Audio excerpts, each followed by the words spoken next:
31వ వచనం నుంచి 43వ వచనం దాకా చదువుతున్నాం. 31వ వచనం నుంచి 43వ వచనం. కావున యోదయ గలిలయ సమరయ దేశముల యందంతటా సంఘము క్షేమాభివృద్ధి నొందుచు సమాధానము కలిగి ఉండెను. మరియు ప్రభువునందు భయమును పరిశుద్ధాత్మ ఆదరణయు కలిగి నడుచుకొనుచు విస్తరించుచుండెను.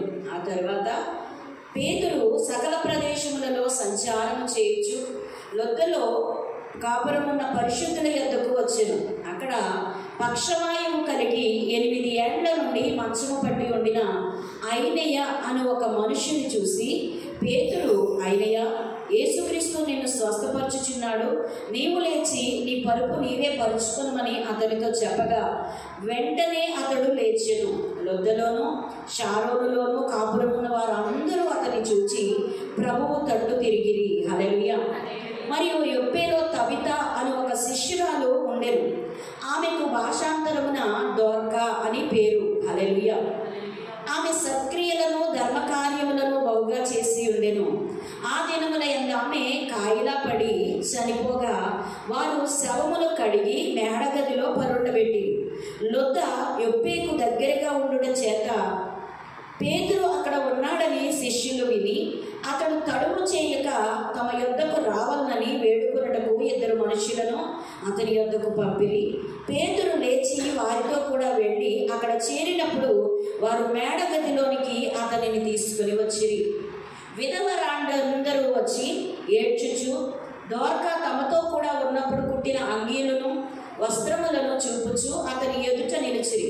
పేతురు అందరినీ వెలుపలికి పంపి మోకాళ్ళుని ప్రార్థన చేసి శవము వైపు తిరిగి తబిత లెమ్మనగా ఆమె కన్నులు తెరచి పేతురును చూచి లేచి కూర్చుండెను.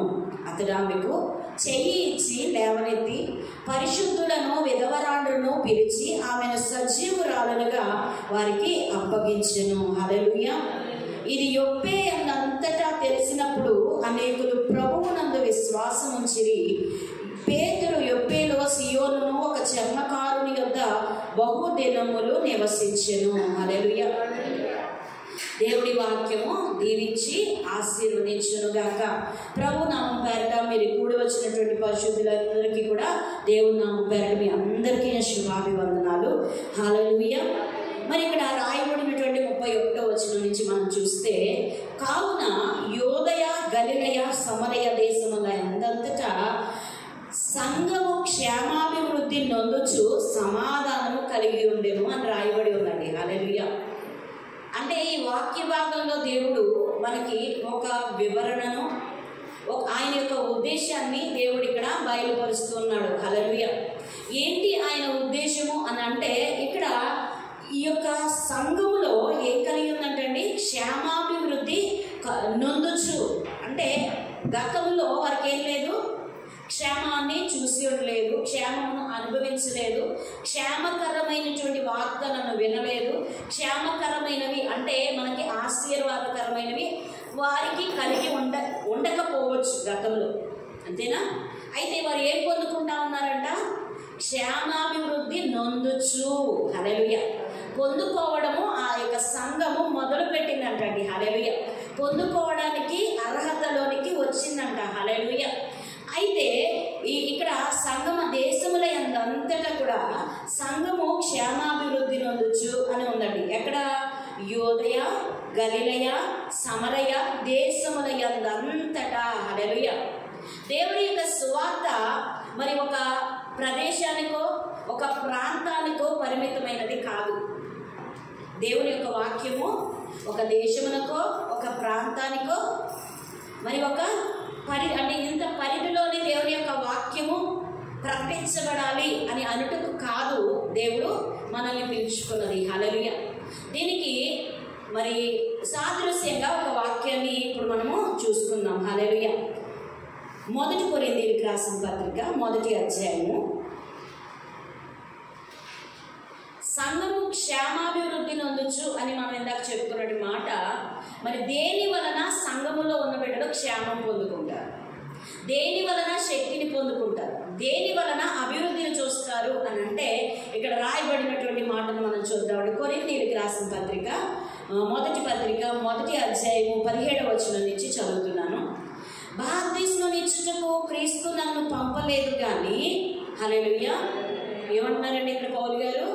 బాప్తిస్మం ఇచ్చుటకు నన్ను పంపలేదు కానీ, క్రీస్తు నన్ను పంపలేదు కానీ, క్రీస్తు యొక్క శిలువ వ్యర్థము కాకుండానట్లు వాక్చాతుర్యము లేకుండా సువార్త ప్రకటించుటకే ఆయన నన్ను పంపెను. హల్లెలూయా. పౌలు గారు ఇక్కడ ఏమని చెప్తున్నారు అని అంటే మనకున్నటువంటి వాక్చాతుర్యాన్ని బట్టి కాదండి ఈ సువార్త బయటకు వెళ్ళేది, ప్రజల్లోనికి వెళ్ళేది, వారి హృదయాలను మార్చేది మన నోటి మాట కాదంట. మన వాక్చాతుర్యమును బట్టి కాదు, మనకున్నటువంటి ప్రవీణతను బట్టి కాదు, మనకున్నటువంటి మన యొక్క మాటలకు ఉన్నటువంటి పరిధిని బట్టి కాదు. కానీ దేవుడు చెప్తున్నారు ఇక్కడ చెప్తున్నటువంటి మాట ఏంటి అంటే, క్రీస్తు యొక్క శిలువ వ్యర్థము కాకుండానట్లు వాక్చాతుర్యము లేకుండా, అంటే నా ప్రమేయము లేకుండా క్రీస్తు శిలువకు ఉన్నటువంటి ఆ యొక్క అర్థాన్ని ప్రజల్లోనికి తీసుకువెళ్ళడమే క్రీస్తు యొక్క వాక్యానికి, క్రీస్తు పొందినటువంటి శిలువలో పొందినటువంటి ఆయన యొక్క గాయములు, ఆయన యొక్క భారములు, ఆయన పొందినటువంటి సమస్తమైనటువంటి గాయములను బట్టి మనకి ఏదైతే ఇవ్వబడిందో రక్షణ, ఆ రక్షణ సువార్తను ప్రజలందరికీ అందించగలరు. కేవలము నా ద్వారా పలకబడినటువంటి మాటలను బట్టి కాదు, నా సొంత ఉద్దేశము వలన వచ్చిన మాటలను బట్టి కాదు, ప్రభువు వలన ప్రేరేపింపబడిన వాడనై నేను ఈ దినమున ప్రకటిస్తూ ఉన్నాను. హల్లెలూయా. నా వాక్చాతుర్యము అనేది ఇక్కడ లేదు కానీ దేవుని శిలువ విలువలు వచ్చినటువంటి సత్య సువార్తను ప్రకటించడానికి నేను బయలుదేరాను అని చెప్పి పౌలు భక్తుడు ఇక్కడ చెప్పడం చూస్తూ ఉన్నాం. హల్లెలూయా. అయితే ఇక్కడ చూడండి, శిలువ వ్యర్థము కాకుండానట్లు వాక్చాతుర్యము లేకుండా సువార్త ప్రకటించుటకే ఆయన నన్ను పంపెను. హల్లెలూయా. శిలువను వచ్చినటువంటి వార్త నశించుచున్న వారికి ఏమైంది చెప్పండి? వెర్రితనముగా ఉన్నది. కానీ నశించిపోతున్న వారికి వెర్రితనంగా ఉంది శిలువ శక్తి. కానీ రక్షించబడుతున్న పాపికి ఏమైందండి? దేవుని శక్తి అయి ఉన్నది. హల్లెలూయా, హల్లెలూయా. ఒకప్పుడు చూడండి, మనం దేవుని శక్తిని చూసామా? దేవుణ్ణి ఎరిగి ఉన్నామా చెప్పండి? గతంలో మనము దేవుణ్ణి తెలుసు కనుక మునుపు మన జీవితం 90 సంవత్సరాలు. మనం ఎలాగూ బ్రతికినా అందరికంటే బాగా లీడ్ చేస్తే చాలు మన జీవితం. మనము బాగా తిని, మనము బాగా మన పిల్లలకి చక్కగా సమకూర్చుకుని, మన భవిష్యత్తును మన ఉద్దేశపూర్వకంగా కట్టుకుని ఒక 90 సంవత్సరాలు మన పిల్లలకి సరిపడినంత సంపాదించి మనము తినగలిగి మనకి సౌఖ్యము కొరకు ప్రయాసపడ్డ వారమే. అవునా కాదు? దేవుడు ఇక్కడ చెప్తున్నాడు, ఇక్కడ పౌలు భక్తులు చెప్తున్నటువంటి మాటను ఒకటి కనుక మనం పరిశీలిస్తే ఇక్కడ ఏమని రాయబడి ఉందండి? నా వాక్చాతుర్యమును బట్టి కాదు. హల్లెలూయా. శిలువ విలువ అంటండి వ్యర్థము కాకుండానట్లు పౌలు గారిని దేవుడు పంపించాడంట లోకంలోనికి. హల్లెలూయా. గతంలో లోకంలో ఉన్నాడు, ఏం కార్యాలు చేశాడు, ఏం క్రియలు చేశారు పౌలు గారు అంటే చూడండి, అదే దేవుని శిలువలో ఆయన వ్యర్థమైన కార్యాలు చేశాడు. అవునా కాదా? విలువలేని పనులు చేశాడు. వ్యర్థమైన వాటి యందు మనస్సుంచి వ్యర్థమైన వాటి యందు అధికారమును చెలాయించాడు. కానీ పౌలు భక్తుడు తన హృదయాన్ని ఎవరు మార్చారండి? యేసుక్రీస్తు ప్రభువే ఏమని చెప్తున్నారంట పౌలు గారితో? సౌలా సౌలా అని పిలిచాడంట. హల్లెలూయా. ఆయన పిలిచిన పిలుపునకు తగినట్లుగా తన హృదయాన్ని పౌలు గారు మార్చుకున్నారా లేదా? మార్చబడ్డారా లేదా? మార్చుకోలేదండి, మార్చబడ్డారు అక్కడ. హల్లెలూయా. అవునా కాదు?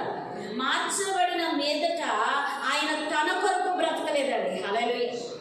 సౌలు పౌలుగా ఎందుకు మార్చబడ్డాడు అంటే ఒకప్పుడు సౌలు వలె నేను ఉండటానికి ఇష్టపడడం లేదు. ఈరోజు నా కొరకు కాదు నేను బ్రతికేది, నేను బ్రతికి ఉన్నానంటే క్రీస్తు కొరకు బ్రతుకుతాను. హల్లెలూయా. ఒక తీర్మానముతో లోకంలోనికి బయలుదేరాడు. గతంలో లోకంలోనికి ఎలా వెళ్ళాడంటే పౌలు గతంలో తనకున్న అధికారాన్ని చెలాయించేవారండి. మరి ఇప్పుడు తనకున్నటువంటి అధికారమును విడిచిపెట్టుకుని దీనుడై దేవుని యొక్క వాక్యాన్ని ప్రకటించడానికి బయలుదేరాడు. హల్లెలూయా. దేవుణ్ణి చూసిన వారు ఎలాగో ప్రకటిస్తారు ప్రకటిస్తారండి? దేవుణ్ణి ప్రకటించకుండా ఉండగలరా? దేవుని యొక్క తేజస్సులోనికి ఆ యొక్క మనము కళ్ళారా చూసినప్పుడు ఆయనను ప్రకటించకుండా ఉండగలమా? ఆయనను స్తుతించకుండా ఉండగలమా? ఆయనను సేవించకుండా ఉండగలమా?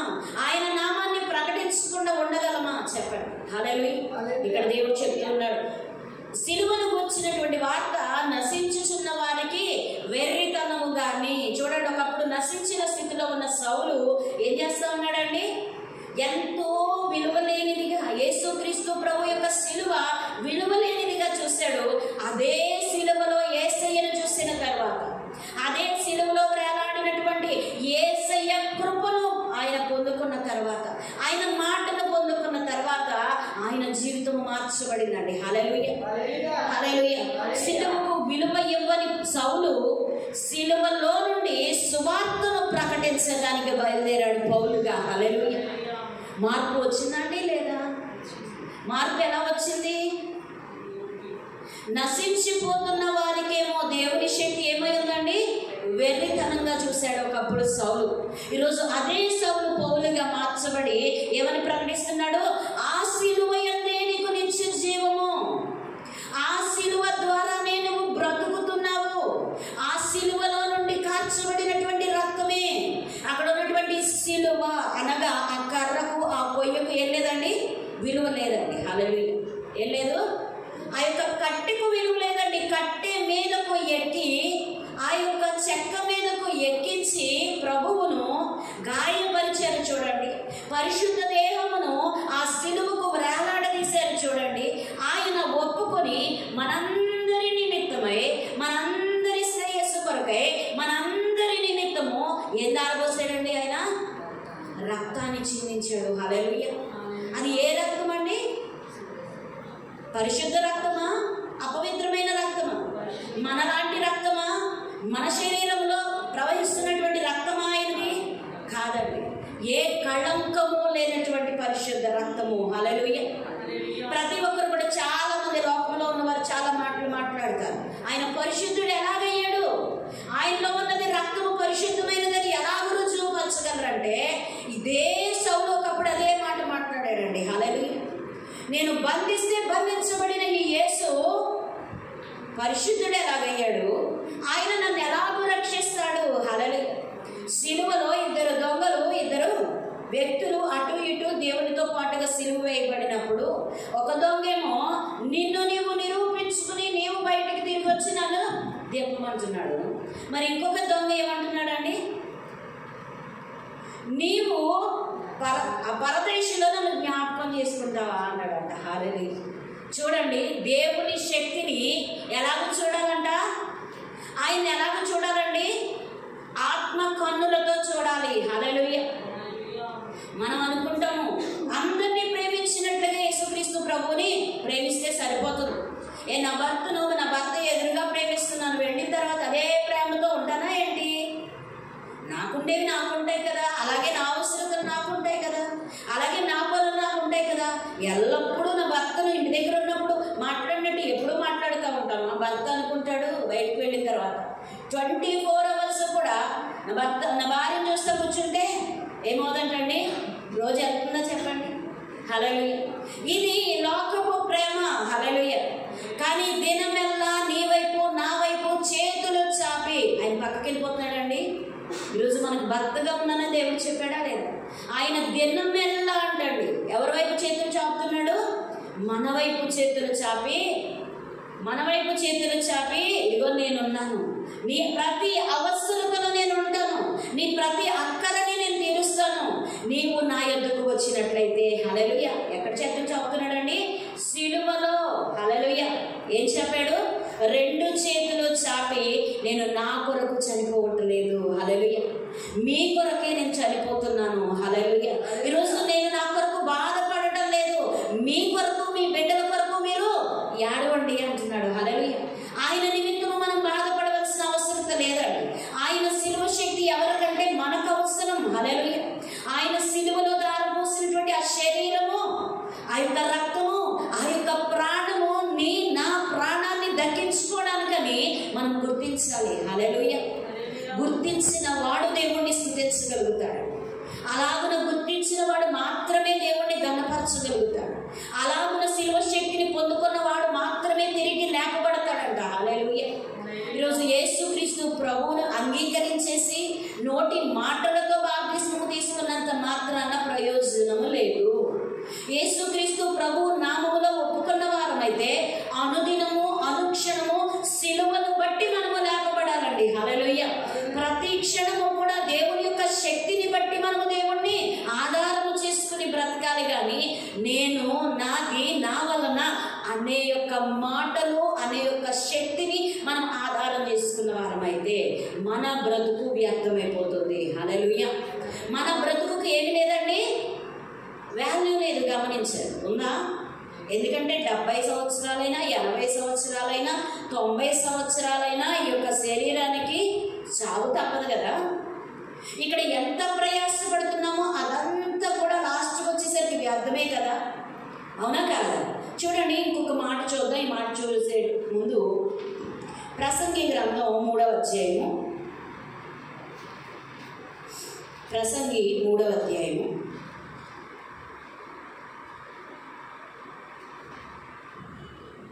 9వ వచనం నుంచి. కష్టపడిన వారికి తమ కష్టము వలన వచ్చిన లాభమేమి? నరుడు అభ్యాసము పొందవలనని దేవుడు వారికి పెట్టి ఉన్న కష్టానుభవమును నేను చూచి తిని. హల్లెలూయా. ఇక్కడ రాయబడినటువంటి మాట చూసారా? కష్టపడిన వారికి తమ కష్టము వలన వచ్చిన లాభమేమి అంటే, నరుల కష్టము ఎవరు చూస్తున్నారండి? దేవుడు చూస్తున్నాడు. ఎవరు చూడట్లేదంట. మనం అనుకుంటున్నాం ఇంత ప్రయాసపడుతున్నాం, ఇంత భారం మోస్తున్నాం. అయ్యో, కొంతమంది చూడండి అదృష్టవంతులు అని అంటాం. గమనించారు ఎప్పుడన్నా? వాడు కష్టపడకపోయినా వచ్చేస్తాయి, వాడు కూర్చుంటే వచ్చేస్తాయి. అవునా కాదా? లోకములో ఏం లేదంటండి, కష్టపడిన వారికి ఏం లేదు, తగిన ఫలము లేదు. కష్టపడని వారికి నిజంగా వారికి తగిన ఫలం కాదు, కానీ వారికి వచ్చి పడుతుంది. లోకంలో ఏం లేదంటండి, నిజముగా కష్టానికి తగిన ప్రతిఫలం అయితే లేదు. అవునా కాదు? కష్టపడిన వాడు ఫలం తీసుకుంటున్నాడా చెప్పండి? లోకంలో అన్యాయం చేసేవాడికి ఫలం ఉంది. లోకంలో బాగా మంచి వాళ్ళు అయితే ఒక్కొక్కసారి వాడు ఫలం, కానీ ఖచ్చితంగా వీళ్ళైతేనే ఇలా చేస్తేనే బాగుపడతారు అనేది ఏమన్నా ఉందండి లోకంలో? గమనించండి. అయ్యో, అన్యాయం చేస్తే పాడైపోతాము, అది మనకి పనికి రాదు అనేవాళ్ళు ఉన్నారా? అన్యాయం చేసి ఒకళ్ళు కొట్టుకుని తినేవాళ్ళు కూడా ఉన్నారు, కానీ ఆలస్యంగా అయినా వస్తుంది, కానీ వారికి ఏం లేదు. ఇప్పుడు వచ్చుచున్నటువంటి లాభమును బట్టి ఏం చేస్తారండి వాళ్ళు? అన్యాయాన్ని వెతుక్కుంటూ వెళ్తున్నారు. లోకంలో ఏం జరుగుతుంది? అన్యాయము పెరుగుతుంది. దేన్ని బట్టి? లోకంలో సుఖము కొరకు, లోకములో సంపద కొరకు, లోకములో ఉన్నటువంటి ఫలము కొరకు పరిగెడుతున్నారు మనుషులు. కానీ దేవుడు ఇక్కడ స్పష్టమైన మాట మనకి బయలుపరుస్తూ ఉన్నాడు. హల్లెలూయా. కష్టపడిన వారికి తమ కష్టము వలన వచ్చిన లాభమేమి? హల్లెలూయా. కష్టపడితే వచ్చేది లేదు, కష్టపడకుండా సంపాదించేవాడు కూడా చాలా మంది ఉన్నారని అర్థమైంది కదండి. హల్లెలూయా. అయితే నరులు అభ్యాసము పొందవలనని దేవుడు వారికి పెట్టి ఉన్న కష్టానుభవమును నేను చూచి తిని. హల్లెలూయా. అసలు మనిషి ఎలాగో కష్టపడాలో, ఏ కష్టము ద్వారా, ఏ యొక్క పని ద్వారా మనం నిజమైన ఫలము పొందుకుంటామో దేవుడు ఇక్కడ ప్రస్తావిస్తూ ఉన్నారు. హల్లెలూయా. దేవుడు ఇక్కడ మనకి బయలుపరుస్తూ ఉన్నారండి. హల్లెలూయా. మనము చూడండి, 24 గంటలు దేవుడు మనకి ఇచ్చాడు సమయం. ఒక రోజుకి 24 గంటలు కదా. 24 గంటలకు మించి మనం ఏమన్నా పని చేయగలమా? రోజు దాటకుండా అది మన వల్ల అవుతుందంటారా?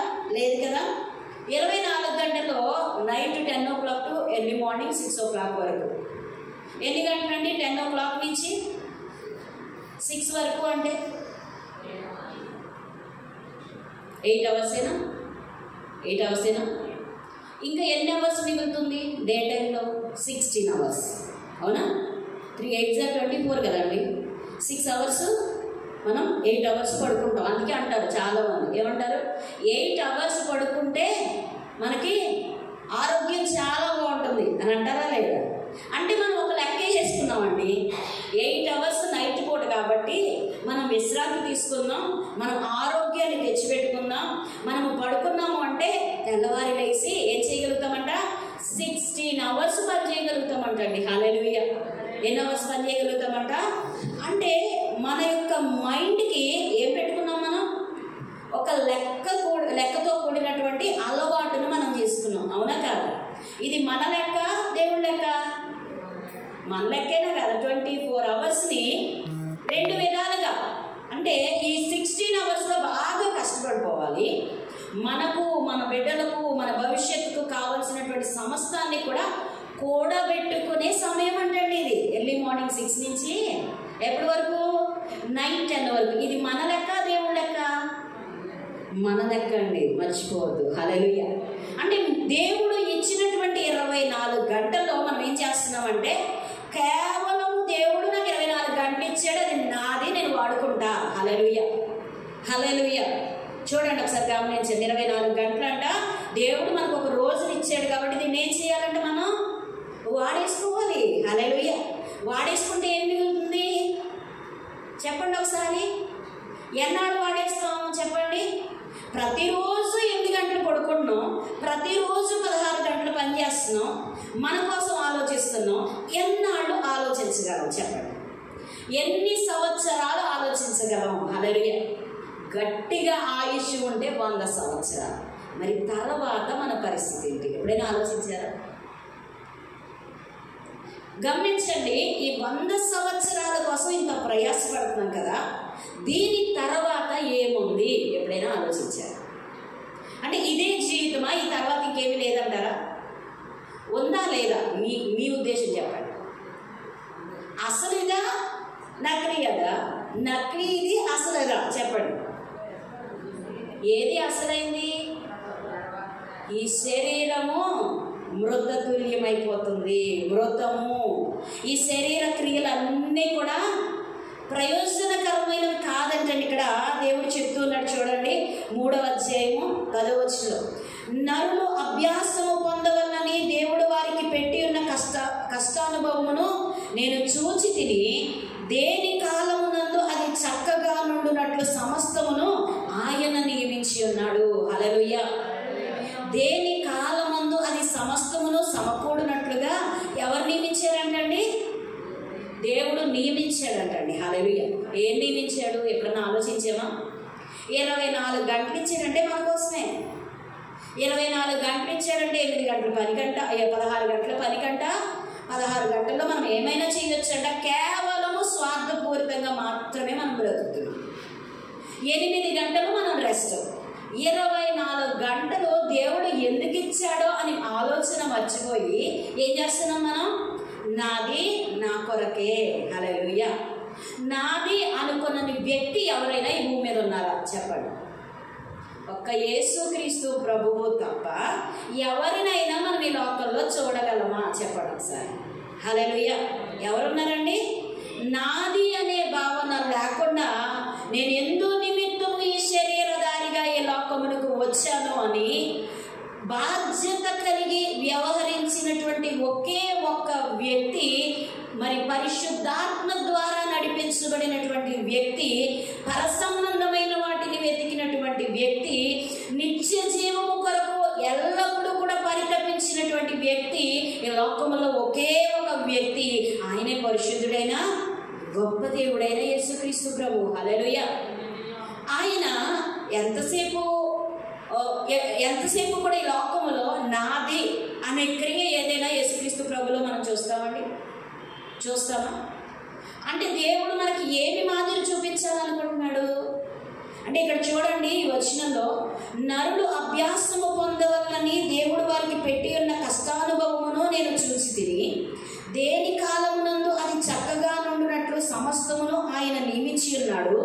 ఆయన శాశ్వత కాల జ్ఞానమును నరుల హృదయమందుంచి ఉన్నాడు గాని దేవుడు చేయు క్రియలను పరిశీలనగా తెలుసుకున్నటకు అది చాలదు. హల్లెలూయా. అంటే ఈ మాటలో మనకి ఏమర్థం అవుతుందండి? అర్థమైందా మీకు? ఈ మాట చదివారు కదా, 9వ వచనంలో చూడండి, కష్టపడిన వారికి ఏమంటున్నాడు దేవుడు? కష్టపడిన వారికి తమ కష్టము వలన వచ్చిన లాభము ఏంటి అంటే ఏంటండి దేవుడి ఉద్దేశం? నువ్వు ఎంతగా ప్రయాసపడినా ఇక్కడ దాచుకునేది మిగిలేది ఏమీ లేదు. ఇశ్రాయేలీలు మరి ఎక్కువ కూర్చుకుని వచ్చారనుకోండి, మన్నాని ఏమైపోయేదండి? అది కుళ్ళిపోయేదా లేదా, వాసన కొట్టేదా లేదా, పురుగు పట్టేదా లేదా. అంటే మనం ఎంతగా ప్రయాసపడినా అది ఆయాసకరమైంది, అది ప్రయోజనకరమైంది కాదు. కానీ దేవుని యొక్క ఉద్దేశంలో, దేవుని యొక్క చిత్తములోనికి మనము వెళ్ళి ఆలోచించినప్పుడు, హల్లెలూయా. ఇది చూడండి 10వ వచనం, నరులు అభ్యాసము పొందవలనని. హల్లెలూయా. 9వ మాటలో అంటున్నారు కష్టము వల్ల వచ్చిన లాభమే. అంటే ఒక భూమి మీద మనం చేస్తున్నటువంటి ప్రతి క్రియను కూడా ఆయన చూస్తున్నాడా లేదా, ప్రతి విషయంలోనూ కూడా ఆయన ఉండి ఆయన అబ్జర్వ్ చేస్తున్నారా లేదా. ప్రభు చేస్తున్నారు. కానీ ఆయన ఉన్నాడని, ఆయన ఏం చెప్తాడో, ఆయన ఏం చేయమంటాడో ఆయన యందు దృష్టి మాత్రమే ఎవరికి లేదంటండి, మనకు లేదు. ఆయన ఒక ఉద్దేశంతో మనల్ని పిలుచుకున్నాడు. ఆయన మనల్ని పిలుచుకున్న పిలుపునకు తగినట్లుగా మనల్ని నిలబెట్టుకోవాలనేది ఆయన యొక్క ఆశ. ఆయన 10వ వచనంలో చూడండి, నరులు అభ్యాసము పొందవలనని దేవుడికి వారికి పెట్టి ఉన్న కష్టానుభవమును నేను చూచి తిని. హల్లెలూయా. ఎవరు చూశారండి? ప్రసంగిలో జ్ఞానవంతుడైనటువంటి సొలొమోను రాసినటువంటి పత్రికలో అంటున్నాడు, నేను చూశాను. ఎందుకంటే స్వ అనుభవము ఎవరికి ఉందండి? సొలొమోనుకు ఉందా లేదా? ఎందుకంటే ఆయన జ్ఞానాన్ని అడిగితే సమస్తాన్ని ఇచ్చాడండి దేవుడు. హల్లెలూయా. ఏం కోరుకున్నాడు? చిన్న వయసులో రాజు అయినప్పుడు సొలొమోను ఏమడిగాడండి? నేను వీరందరినీ ఏలుటకు తగినటువంటి ఏం లేదంటండి, జ్ఞానము లేదు ప్రభా, నాకు జ్ఞానాన్ని ఇవ్వండి. హల్లెలూయా. ఏ జ్ఞానము? లోక జ్ఞానము కొరకు కాదండి. లోక జ్ఞానము దేన్ని వెంబడిస్తుందంట? ప్రభా, వీరిని ఏలుటకు, వీరిని నా హద్దుల్లో పెట్టుకోవడానికి, వీరిని నా అదుపులో పెట్టుకోవడానికి నాకు డబ్బు ఉంటే తప్ప వీళ్ళు వంగరు ప్రభా అని అడిగాడు ఆ సొలొమోను? అడగలేదే. వీరందరూ కూడా నా మాటకు లోబడి ఉండునట్లుగా నాకు శక్తినివ్వి అని అడగలేదే. ఒక్కటే అడిగాడండి, ప్రభా నాకు జ్ఞానమును దయచేయి. హల్లెలూయా. యెహోవా యందు భయభక్తులు కలిగి ఉండుటే జ్ఞానమునకు మూలం అంటండి. హల్లెలూయా. నిజమైన జ్ఞానము ఎప్పుడు నీలో ఉంటుందో లోకమంతా కూడా నీకు లోబడుతుంది అంటండి. హల్లెలూయా. లోకమంతా కూడా నీకు లోబడాలి అని అంటే, లోకములో నీ కొరకు నియమించబడినటువంటి ఈ సర్వ సృష్టిలో నీ కొరకు దేవుడు నీకంటూ ఉద్దేశించినది నీవు అనుభవించాలి అని అంటే దేవునికి లోబడి ఉండాలండి మనం. హల్లెలూయా. ఈరోజు ఒకరి కష్టార్జితము వలన ఏకాడండి శక్తిమంతుడు కాలేడు, ఐశ్వర్యవంతుడు కాలేడు. అవునా కాదు?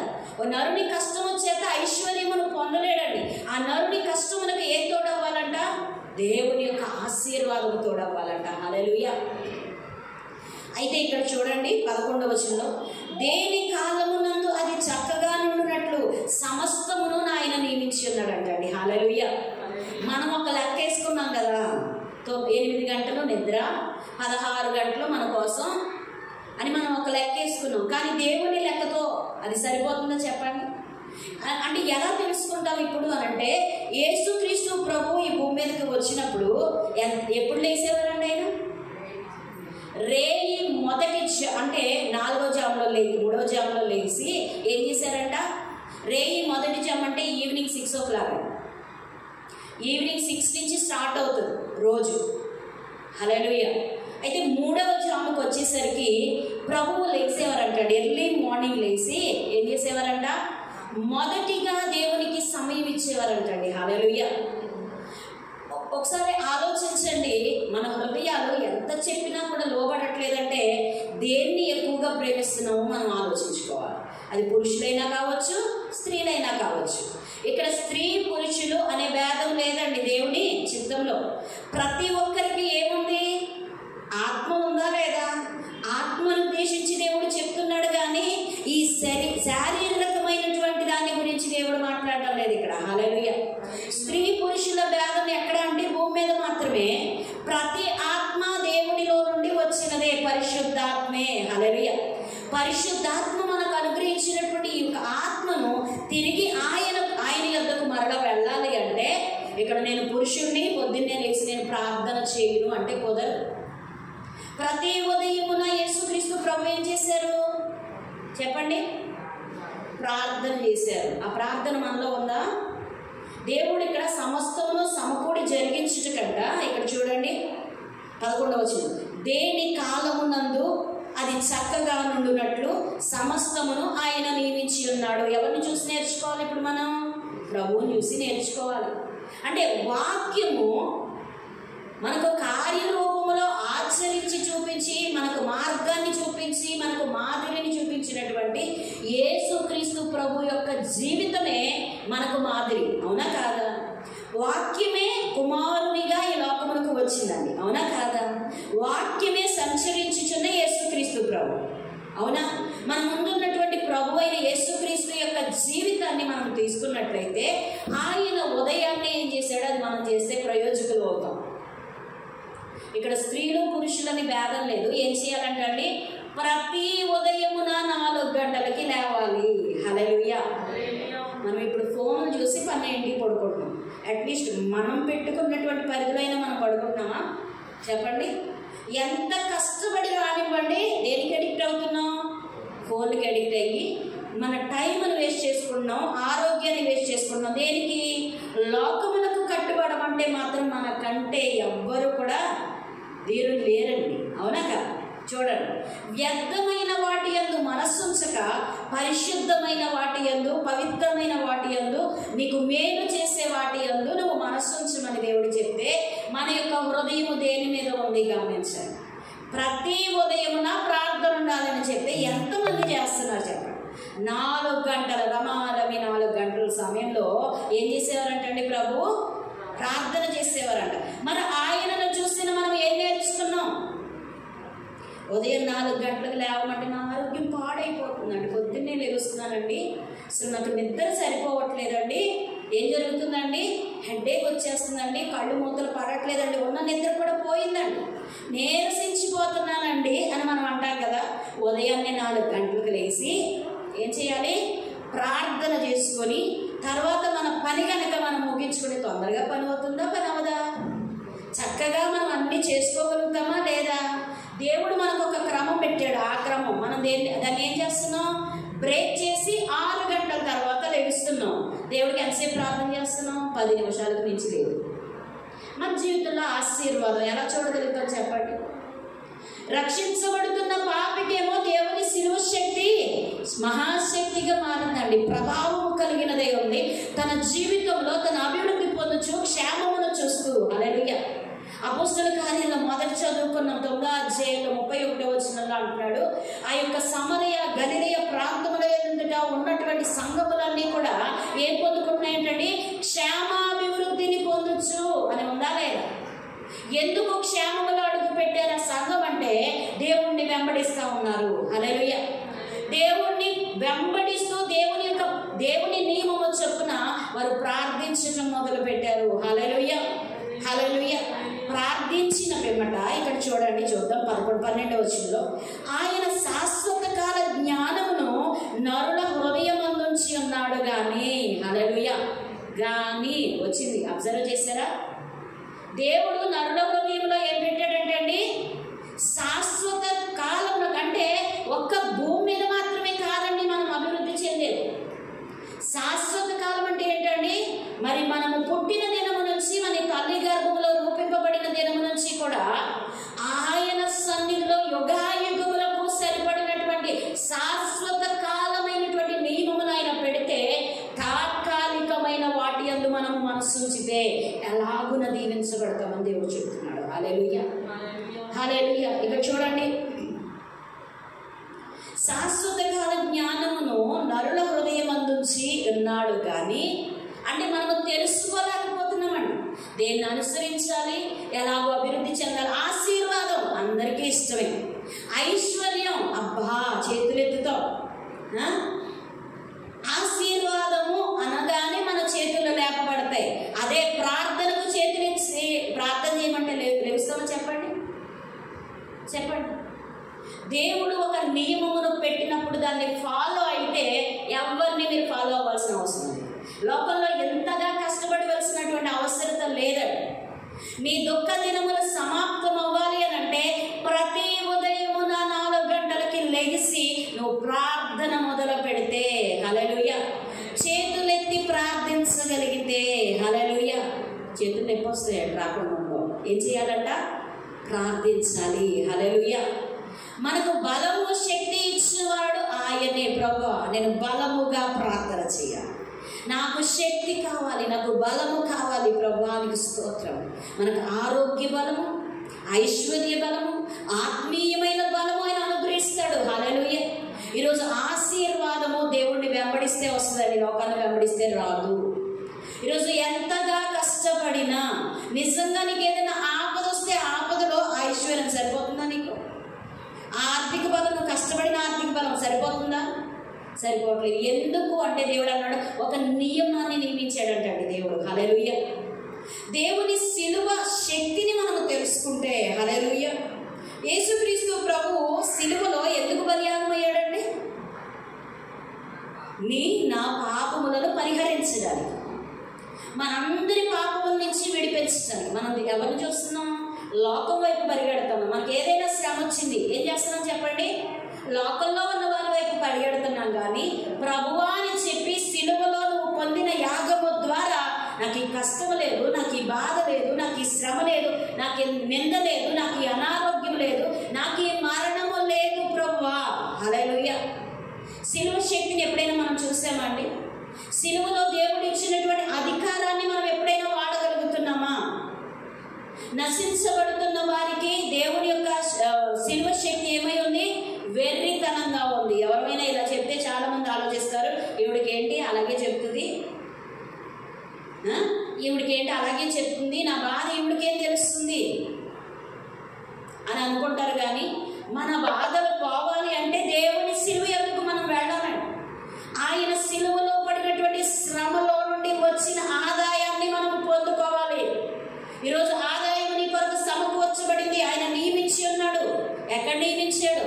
నీ కొరకు శ్రమలు పొంది నువ్వు పొందవలసినటువంటి యావత్ శిక్ష ఆయన భరించి నిన్ను విడిపించాడు అనే గ్రహింపు నీలో వస్తే ఆయన సమకూర్చి ఉంచినటువంటి సమస్త ఆదాయమును కూడా నేను పొందుకుంటాను. అవునా కాదు? గడించి పెట్టిన తాతల ఆస్తిని అయితే మాత్రం పోరాడి తెచ్చుకుంటాం కదా. నీ కొరకు నా కొరకు దేవుడు అనుగ్రహించినటువంటి ఆ యొక్క పరిశుద్ధత విషయంలో, పరిశుద్ధునికి ఏం లేదండి? పాపం లేదు కదా. పాపం లేకపోతే జీతం మరణమా, శ్రమ, నింద, లోయ ఏమీ లేదు కదా. మరి మన జీవితాలు ఎందుకున్నాయి ఇవన్నీ అని అంటే నిజముగా దేవుని నియమంలోనికి మనం అడుగు పెట్టకపోవడం వల్లనే. హల్లెలూయా.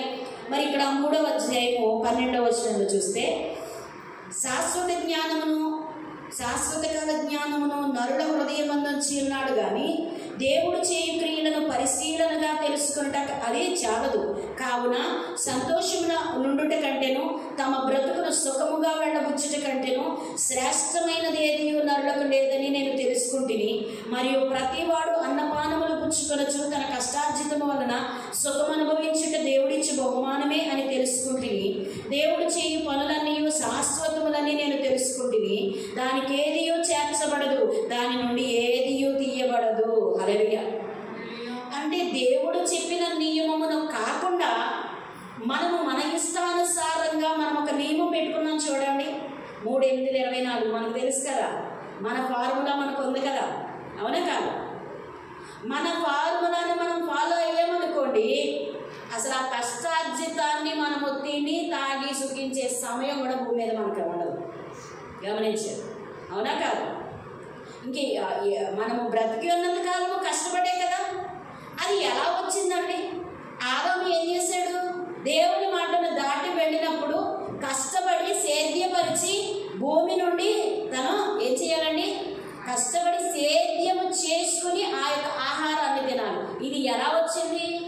శాపము ద్వారా వచ్చింది.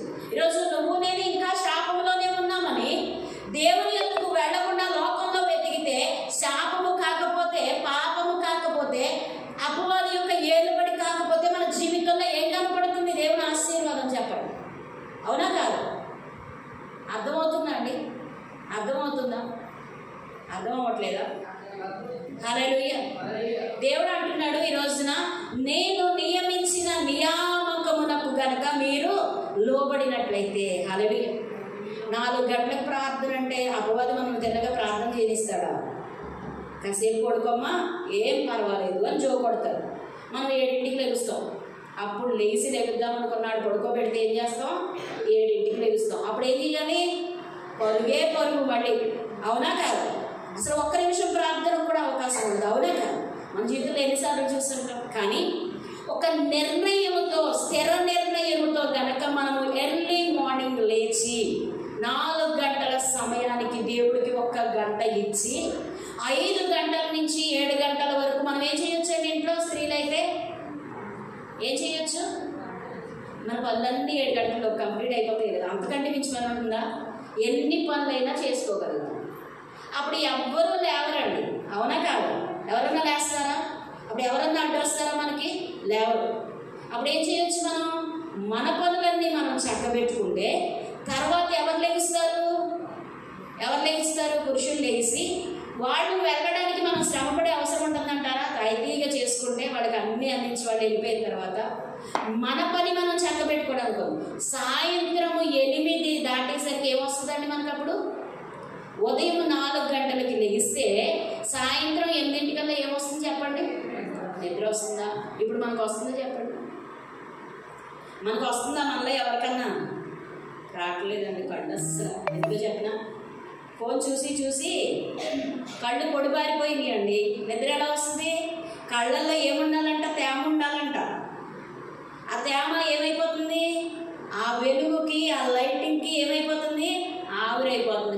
కళ్ళు మూసుకుంటాము, నిద్ర రాదు. ఏమొస్తుంది? మళ్ళీ ఇక్కడ నిద్ర పట్టట్లేదని చెప్పి మళ్ళీ ఏం చేస్తున్నాం? కొన్ని ఇంట్లో వాళ్ళతో ఏమైనా గడుపుతున్నామా? లేదు. పిల్లల దగ్గర ఫోను, పెద్దోళ్ళ దగ్గర ఫోను, తల్లి దగ్గర ఫోను, తండ్రి దగ్గర ఫోను. ఒకే ఇంట్లో ఉంటున్నాం కానీ ఏమైపోయాము? ఎక్కడో ఉన్నవారు లాగా పైనుంచో ఫోను, కింద నుంచో ఫోను. హల్లెలూయా. పైకి వెళ్తే పైకి ఎక్కలేము. హలో, కిందకి రామ్మా. కింద ఉంటే పైకి రాలేను నేను, నువ్వే వచ్చేయమ్మా. హల్లెలూయా. ఎక్కడికి? ప్రార్థించుకోవడానికి. హల్లెలూయా. ప్రార్థించుకోవడానికి కిందకి రమ్మంటే వాళ్ళు ఏమంటారు? ఒక 5 నిమిషాలు. హల్లెలూయా. ఎందుకు? సినిమా అయిపోతుంది, ఇది అయిపోతుంది. ఎక్కడున్నారు వీళ్ళు? అంటే మనం చేసే పనులన్నీ చేసేసి ఆఖరికి వచ్చి ఒక ప్రార్థన చేసేస్తే అయిపోతుందండి. దేవుడి చిత్తం ఎన్నటికీ కాదు. ఈరోజు రక్షించబడిన మనము దేవుని చిత్తంలోనికి వెళ్ళకపోతే, హల్లెలూయా, ఇక్కడి నుంచి ఎక్కడికి వెళ్దామండి? మనం మరలా కొరింథీయులకు రాసిన పత్రికలోకి వెళ్దాం. హల్లెలూయా. 1 కొరింథీయులకు రాసిన పత్రిక 17వ వచనం నుంచి మనం చదువుకున్నాం. 18వ వచనం చూద్దాం. బాప్తిస్మం ఇచ్చుటకు క్రీస్తు నన్ను పంపలేదు కానీ క్రీస్తు యొక్క శిలువ వ్యర్థము కాకుండానట్లు వాక్చాతుర్యము లేకుండా సువార్త ప్రకటించుటకే ఆయన నన్ను పంపెను. హల్లెలూయా. మనకంటూ ఒక పని ఉందండి. రక్షించబడిన వారికి ఏముంది? ఒక పని ఉంది. మనం ఏం పని చేస్తున్నాం? రక్షించబడిన వారి వలె పని చేయట్లేదండి, లోకస్తుల వల్లనే పని చేస్తున్నాం. గమనించండి. ఈరోజు దేవుడు చెప్తున్నటువంటి మాట మన కోసం చెప్తున్నాడు, ఆయన కోసం కాదు. గమనించుకుంటే మనము ఆశీర్వదించబడతాం. హల్లెలూయా. చూడండి, ఇక్కడ రాయబడినటువంటి మాట ఏంటి అంటే, నేను ప్రకటించడానికి నన్ను పంపాడు అంటున్నాడు దేవుడు. హల్లెలూయా. ఆయన క్రీస్తు ప్రభు ఈ లోకానికి వచ్చి ఆయన ఏమైనా సమకూర్చుకున్నాడండి? ఆయన రాజ్యం లోకంలో కట్టుకున్నాడా? ఆయన రాజ్యాన్ని బయలుపరిచాడా? పట్టుకెళ్ళాడా? ఇక్కడి నుంచి ఏమన్నా బయలుపరిచాడు. ఆయన యొక్క శాశ్వత రాజ్యమును మన అందరికీ కూడా ప్రకటించుటకు ఆయన లోకానికి వచ్చాడు. ఆయన బ్రతికి ఉన్నటువంటి దినములలో 3.5 సంవత్సరాలు ప్రత్యేకముగా దేవుని రాజ్య సువార్తను ప్రకటించాడు. హల్లెలూయా. ఆయన రక్షణ అందించుటకు వచ్చాడు కానీ రక్షణను కోలద్రోయుటకు రాలేదండి. హల్లెలూయా. ఆయనకి ఇవ్వబడినటువంటి పాత్రను అందరికీ అందించుటకు వచ్చాడు కానీ పాత్రను పోగొట్టుకోవడానికి రాలేదు. హల్లెలూయా. ప్రభువైన యేసుక్రీస్తు ఒక మాట చెప్తారు. గొడ్డలంటండి ఎక్కడుందంటండి? చెట్టు వేరున పెట్టబడి ఉందంటండి. హల్లెలూయా. హల్లెలూయా. గొడ్డలు ఎక్కడుందంట? చెట్టు వేరుని. అంటే మనం వెళ్తా చెట్టు దగ్గర గొడ్డలు పెట్టి వెళ్తే మనం ఏమనుకుంటాం? ఏదో చెట్టును కొడతారేమో, అందుకు తెచ్చి ఇక్కడ పెట్టారేమో అనుకుంటాం. హల్లెలూయా. ఒకవేళ ఇదే చెట్టును కొట్టడానికి అది పనికిరాదా చెప్పండి? దేనికైనా గొడ్డలే కదా చెట్టును కొట్టేది. నువ్వు నన్ను కాదు అనుకున్నంత మాత్రాన ఆ గొడ్డలి మనం ఎందుకు రాకుండా ఉంటుందా చెప్పండి?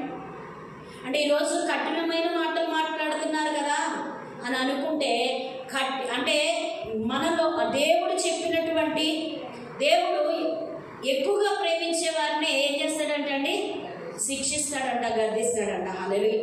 ఈరోజు నిన్ను నన్ను ప్రేమిస్తున్నాడు, నిన్ను నన్ను ఆశీర్వదించాలని, నిన్ను నన్ను ఘనపరచాలని, ఆయన బిడ్డగా ఆయన నిన్ను రుజువుపరచుకోవాలని, నీలో ఉన్నటువంటి ప్రతి విధమైన చెత్తను కూడా తీసి పారేయాలని దేవుడు ఆశిస్తూ ఉన్నాడు. హల్లెలూయా.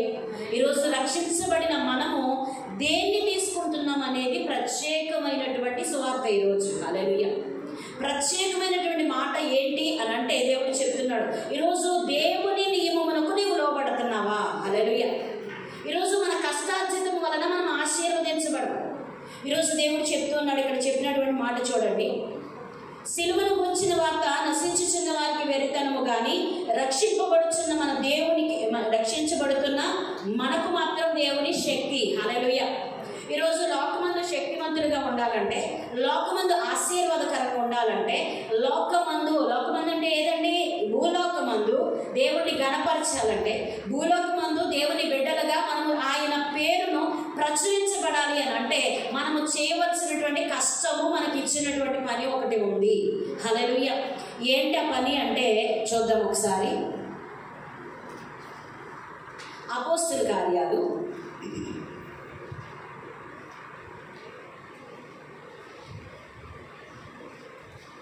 9వ అధ్యాయము 31వ వచనంలో,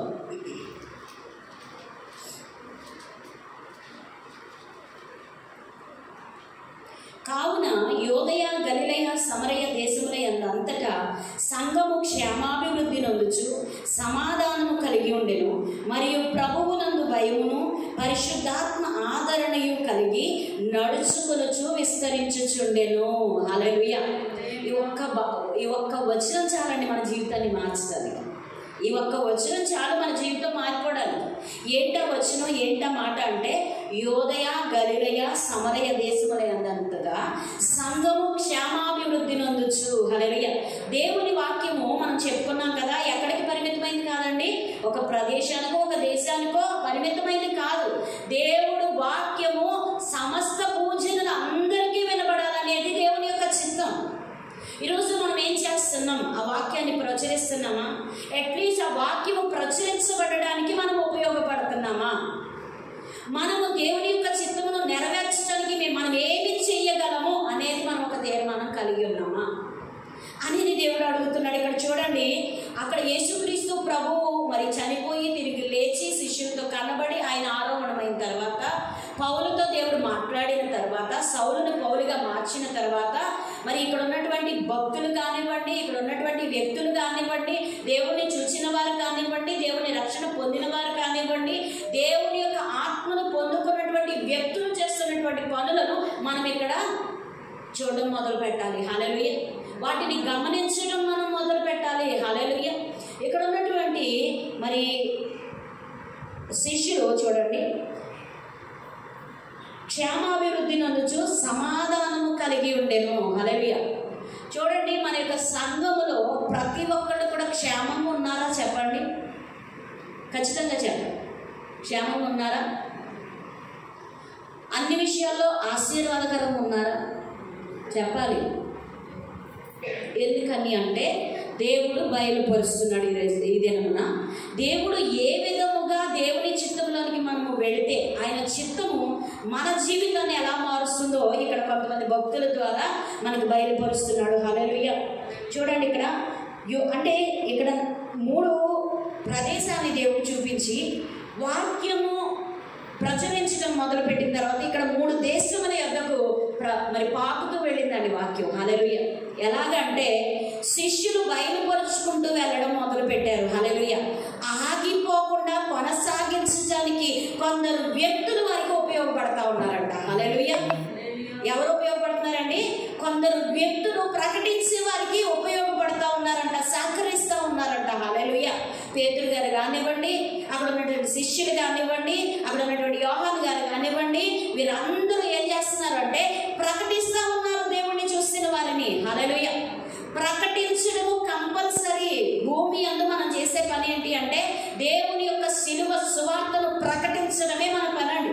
భూమి మీద మనకి ఇంకేం పని లేదు. ఏమీ లేదా అని తిట్టుకుంటే తిట్టుకోండి, మరి ప్రమాదం ఏమి లేదు, నష్టం ఏమీ లేదు. కానీ దేవుని యొక్క చిత్తములో ఉన్న విషయం ఏంటి అంటే ఆయన ఒక నియమాన్ని నియమించాడు. అదేంటో నువ్వు తెలుసుకొనగలిగితే, అదేంటో తెలుసుకొనక నీ స్థితిలో ఉన్నావు. కానీ నువ్వు నిజముగా తెలుసుకుంటే, హల్లెలూయా. ఇక్కడ చూడండి, ప్రభువునందు భయమును పరిశుద్ధాత్మ ఆదరణయు. హల్లెలూయా. ప్రభువునందు భయం అంటే ఏంటండి? ప్రభువు చెప్పిన మాటలు చేయడమే భయం కలిగి ఉండటం, అవునా కాదా? ప్రభువు చెప్పిన మాటను మరి ఇక్కడ వివరించబడినటువంటి వాక్యాన్ని కిందకెళ్ళిన తర్వాత మర్చిపోయి అమ్మా నేను ఎందుకు చేస్తాను అని అనుకుంటే పరిశుద్ధాత్మ ఆదరణ మనకు లభించదండి. హల్లెలూయా. ఏం దొరకదు? పరిశుద్ధాత్మ ఆదరణ అంటే మన ప్రతి అవసరతని తీర్చేవాడు పరిశుద్ధాత్ముడు. హల్లెలూయా. మన యొక్క ప్రతి అవసరతకు తోడై ఉండి మనల్ని విడిపించేవాడు పరిశుద్ధాత్ముడు. మనకు కలిగినటువంటి శ్రమలో నుండి లేవనెత్తేవాడు పరిశుద్ధాత్ముడు. హల్లెలూయా. ఈరోజు భయము దేవుని యొక్క మాట మీద ఉండాలి. మన జీవితంలో పరిశుద్ధాత్మ యొక్క ఆదరణ మనకు కావాలి. ఇవి రెండూ లేనప్పుడు మన జీవితము మరి అభివృద్ధిలోనికి, ఆశీర్వాదంలోనికి ఎలాగో పెడుతుందని దేవుని యొక్క వాక్యం సెలవిస్తూ ఉంది. హల్లెలూయా. చూడండి, ఇక్కడ పరిశుద్ధాత్మ ఆదరణయు కలిగి నడుచుకొనుచు విస్తరించుచుండెను. హల్లెలూయా. హల్లెలూయా. అంటే మనలో ఏం కనిపించాలండి? దేవుడిని ప్రకటించే వాళ్ళు ప్రకటిస్తూ ఉండాలి. మరి సంఘములో ఉన్న వాళ్ళు ఏం చేస్తున్నారంటే అండి, ప్రకటించుటకు కావలసినటువంటి సమస్త అవసరతల నిమిత్తము వారి యొక్క సహాయము, సహకారము అందిస్తూ ఉన్నారంట. హల్లెలూయా. ఇక్కడ భూమి మీద జరగవలసినటువంటి ఏకైక పని ఏంటి అని అంటే వాక్యము అందరి చెవుల్లోనికి పడాలంటండి. హల్లెలూయా. భూమి అంతటా కూడా సత్య సువార్త, సిలువ సువార్త, సిలువలో ఉన్నటువంటి ఆ యొక్క శక్తిని ప్రకటించడం ఆపకూడదంటండి. హల్లెలూయా. ఆ యొక్క సువార్తను ప్రకటించడానికి దేవుడు ఎన్నుకున్న వారిని పంపించడానికి సంఘంలో ఉన్నటువంటి వారందరూ కూడా దేవుని యొక్క సిలువను గురించి తెలుసుకున్న వారందరూ కూడా ఏం చేస్తున్నారంటే అండి, పేతురు గారిని కానివ్వండి, మరి అక్కడ ఉన్నటువంటి వారందరినీ కూడా ఎక్కడికెక్కడికి వెళ్ళి పంపించాలో, ఎక్కడెక్కడ సువార్త ప్రకటించాలో పంపిస్తా ఉన్నారంట. హల్లెలూయా. అంటే సహకారము లేకుండా మనం ఆశీర్వదించబడతామా చెప్పండి? హల్లెలూయా. ఇక్కడ చూడండి, ఇంకొక మాట చూస్తే, ఆ తరువాత పేతురు సకల ప్రదేశములలో సంచారము చేయొచ్చు. హల్లెలూయా. పేతురు ఎక్కడికి వెళ్తున్నాడండి? సకల దేశములలోనంట. హల్లెలూయా. ఎందు నిమిత్తము పేతురు ప్రయాణం చేస్తున్నాడు? హల్లెలూయా. పేతురు ఏమైనా పని చేస్తున్నాడా? పేతురు ఏమైనా సంపాదిస్తున్నాడా? పేతురు గారికి ఏమైనా ఆస్తులు ఉన్నాయా? పేతురు గారి దగ్గర ఏమన్నా సంపద ఉందా? ఆయనకు ఉన్నటువంటి సంపదను అక్కడికి మరి ప్రయాణం చేయడానికి, ఖర్చు పెట్టడానికి పేతురు ఒకటే పని చేస్తున్నాడండి. ఏంటి ఆ పని అని అంటే సంచారము చేయొచ్చు, ప్రభువును ప్రకటిస్తూ ఉన్నాడు. ప్రభువు ప్రేరేపించిన ప్రతి ప్రదేశములోనికి ఆయన వెళతా ఉన్నాడు. ఆ ప్రదేశములోనికి వెళ్ళి ప్రభువును ప్రకటిస్తూ ఉన్నాడు. హల్లెలూయా. పేతురు చేసేటువంటి పనికి ఈ యొక్క సంఘము ఏం చేస్తుందంటండి, సహకరిస్తూ ఉందంట. హల్లెలూయా. హల్లెలూయా. హల్లెలూయా. ఇక్కడ చూడండి, ఇంకొక మాట మనం చూస్తే,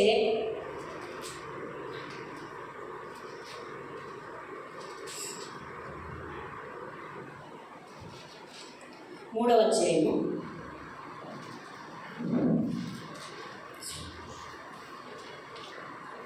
9వ అధ్యాయము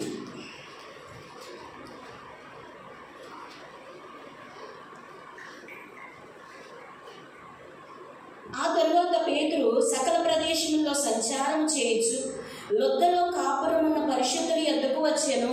హల్లెలూయా. ప్రతి ఒక్కరిని కూడా బలపరచడానికి వెళతా ఉన్నాడండి. హల్లెలూయా. పేతురు ఎందు నిమిత్తం వెళ్తున్నాడు? దేశ దేశములు కూడా ఎందుకు తిరుగుతున్నాడంటే ప్రభువును ప్రకటించడం.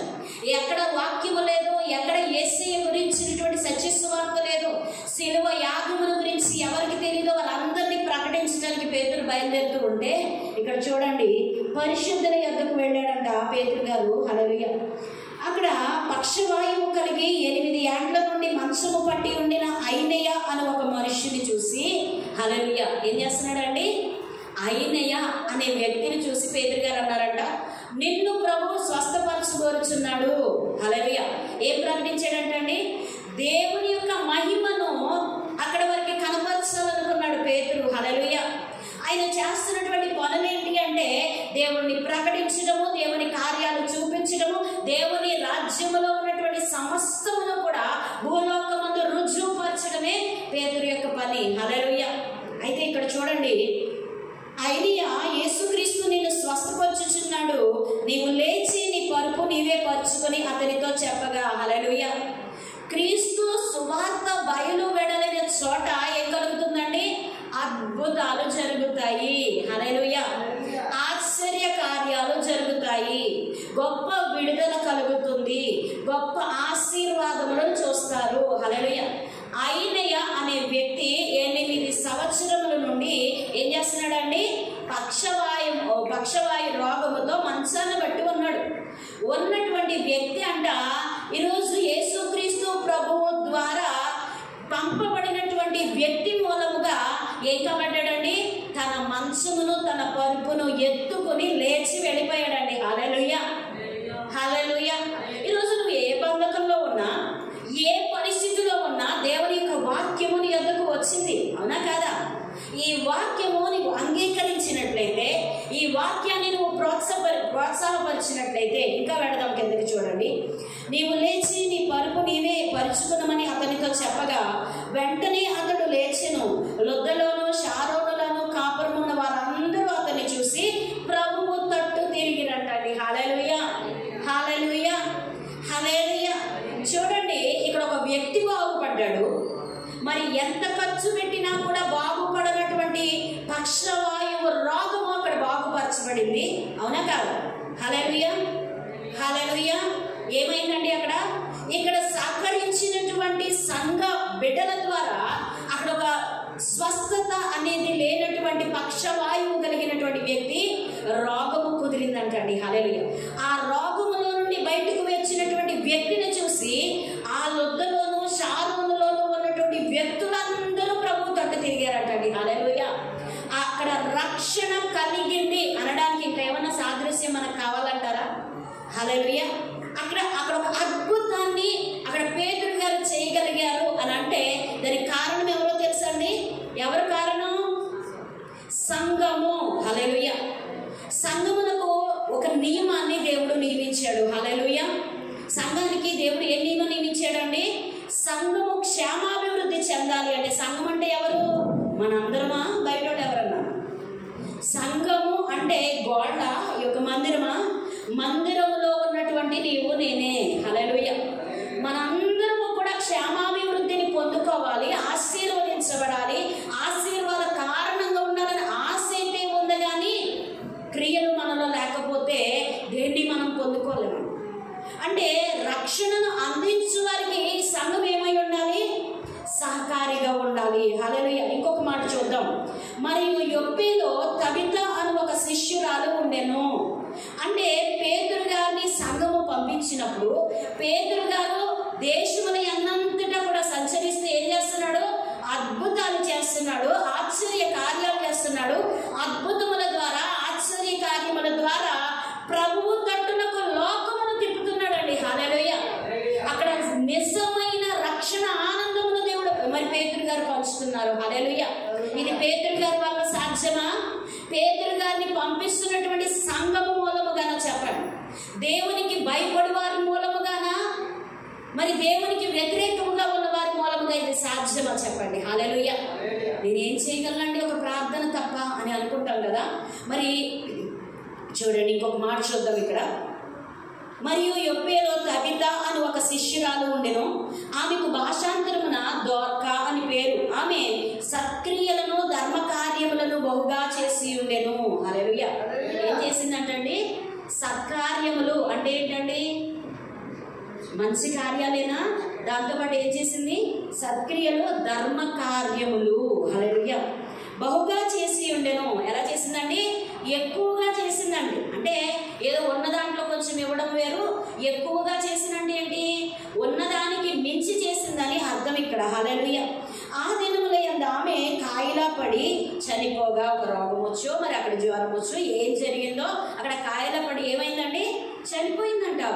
ఆమె చనిపోయినప్పుడు వారి శవమును, ఆ దినముల యందు ఆమె కాయిలా పడి చనిపోగా వారి శవమును కడిగి మేడగదిలో పరుండబెట్టి లొద్ద యొప్పేకు దగ్గరగా ఉండడు చోట. లొద్దలో ఎవరున్నారండి? పేతురు గారు ఉన్నారు. అక్కడ ఎవరిని బాగుపరిచారు? అంతకుముందు ఆయనయ్య అనే వ్యక్తిని బాగుపరిచారని వీళ్ళు తెలుసుకుని ఏం చేస్తున్నారు? లొద్ద అనే ప్రాంతంలో పేతురు గారు ఉన్నారు. ఆయన పక్షవాయువు కలిగినటువంటి వ్యక్తిని లేపాడు కాబట్టి ఆయనను పిలువనంపిద్దాము. హల్లెలూయా. ఇక్కడ ఉన్నటువంటి ఈ యొక్క ధర్మ కార్యములు చేసినటువంటి దోర్కా అనగా ఇక్కడ తవిత అనే అమ్మాయి చనిపోయినప్పుడు, ఆ స్త్రీ చనిపోయినప్పుడు ఆ స్త్రీని బట్టి ఆ యొక్క ధర్మ కార్యములు పొందుకున్నటువంటి వ్యక్తులు ఏం చేశారంటండి? ఆమె దగ్గర నుంచి సహాయం పొందినటువంటి వ్యక్తులు, సహాయం చేస్తుండగా చూసినటువంటి వ్యక్తులు ఆమె అలాగ నిర్జీవముగా ఉండడం చూడలేకపోయారంట. హల్లెలూయా. సరే, పేతురు గారిని గౌరవిద్దామని చెప్పి పేతురు గారిని తీసుకొచ్చినప్పుడు పేతురు గారు వచ్చి లొద్ద యొప్పేకు దగ్గరగా ఉండడం చేత పేతురు అక్కడ ఉన్నాడని శిష్యులు విని అతడు తడుము చేయక తమ యొద్దకు రావాలని వేడుకొనుటకు 2 మనుష్యులను అతని యొద్దకు పంపిరి. హల్లెలూయా. చూడండి, ఇక్కడ ఉన్నటువంటి వ్యక్తులు అక్కడికి వెళ్ళాలంటే సమయం పడుతుందా లేదా? లొద్ద అనే ఊరు ఇక్కడికి దగ్గరగా ఉంది. ఆ 2 వ్యక్తుల్ని ఇక్కడ ఉన్నటువంటి వ్యక్తులు పంపించారంట. కారణం తెలిపారంట. పేతురు లేచి వారితో కూడా వెళ్ళి అక్కడ చేరినప్పుడు వారు మేడ గదిలోనికి అతనిని తీసుకొని వచ్చిరి. హల్లెలూయా. విధవరాండ్రందరూ వచ్చి ఏడ్చుచు దోర్కా తమతో కూడా ఉన్నప్పుడు కుట్టిన అంగీలను వస్త్రములను చూపుచు అతని ఎదుట నిలిచిరి. హల్లెలూయా.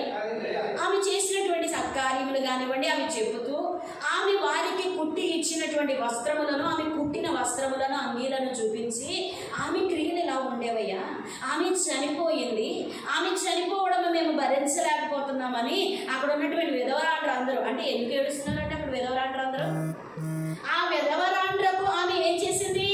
సహాయం చేసిందా లేదా? ఆ విధవరాండ్రును ఆమె యొద్ద పెట్టుకుందా లేదా? ఆ విధవరాండ్రందరూ ఆమె కొరకు ఏడ్చుటకు కారణమేంటో తెలుసా?